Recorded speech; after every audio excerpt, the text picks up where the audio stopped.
Bonjour, dans cette vidéo, on va parler de la lymphe qui stagne et des symptômes qui s'ensuivent. Je comprends pas. Je mange bien, je dors bien, je jeûne même.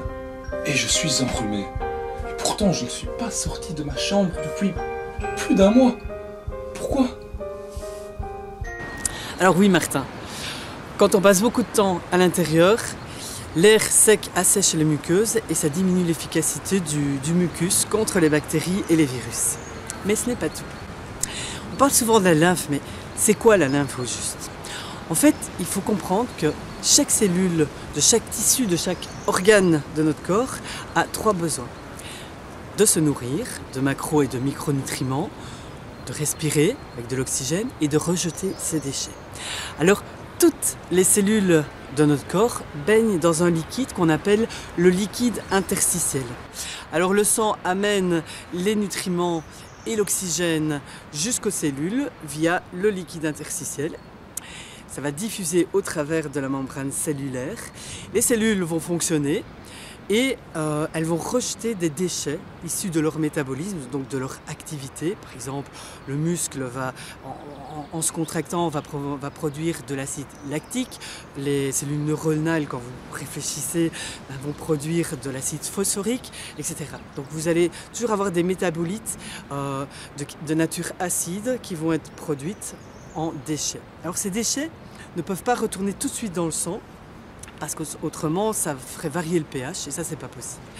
Donc les déchets vont être drainés dans la lymphe et vont être évacués dans le circuit lymphatique. Alors le circuit lymphatique, il est complètement parallèle au circuit sanguin, mais il est différent en sorte que le circuit sanguin a une pompe, le cœur, qui fait circuler le sang. Dans le circuit lymphatique, on n'a pas cette pompe, mais on a la contraction musculaire, que ce soit lorsque vous bougez ou lorsque vous respirez avec le diaphragme qui va monter et descendre. Donc tout ça, ça va faire bouger la lymphe. Donc quand la lymphe bouge, elle passe dans le circuit lymphatique et tout le long du circuit lymphatique, on a des espèces de petites vésicules qu'on appelle les ganglions lymphatiques. Vous avez déjà entendu parler de ça. On en a au niveau des genoux, au niveau de l'aine, sous les aisselles, dans l'intestin aussi, au niveau du cou. Et ces petites vésicules, en fait, ce sont vraiment les fossoyeurs du système.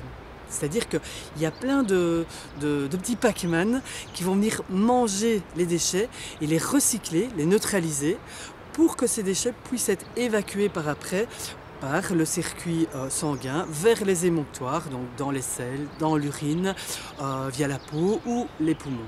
Alors là, vous comprenez que si vous êtes sur un écran d'ordinateur pendant 1 heure, plusieurs jours, voire plusieurs mois, si c'est votre métier, c'est très important de bouger toutes les heures, 5 minutes, de sauter, faire un peu de corde à sauter, de trampoline, de ce que vous voulez, mais de bouger, d'être assis sur un ballon de bobat, les gros ballons, quand vous êtes à l'ordinateur, ça vous avez des micro-mouvements, mais bougez sans cesse pour faire circuler la lymphe et pour éviter qu'il y ait des foyers de surplus de déchets à certains endroits et donc un développement d'une inflammation, puis d'une infection, pourquoi pas.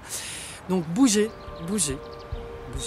Si cette vidéo vous a plu, likez, partagez, ça augmente sa visibilité. Ok, j'ai compris.